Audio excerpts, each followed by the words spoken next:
So ngayon guys, may titingnan tayo dun sa kusina kasi palaging may mga puti. Sige, bye-bye. Abangan nyo na ang masusunod naming mapapanood. So ngayon guys, nandito na tayo sa kusina. Nandun yung kusino.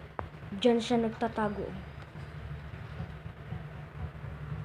Sa ilalim ng kusina. Kasi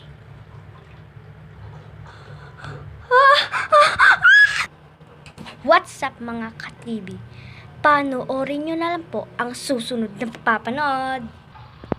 So ngayon guys, nandito tayo guys. Dito yung nagpapakita siya.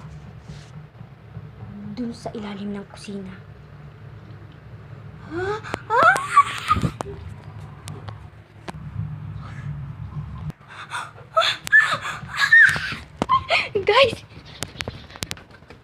Guys, nakita nyo naman yun. Kinakabahan pa ako. Mamaya na lang. Kasi, kinakabahan ako, guys. Kinakabahan ako, guys. Hindi ko maisip kung anong gagawin ko. Pero guys, kailangan maging matapang tayo.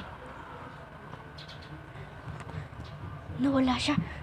Guys, titignan natin doon sa kusina. Tara na.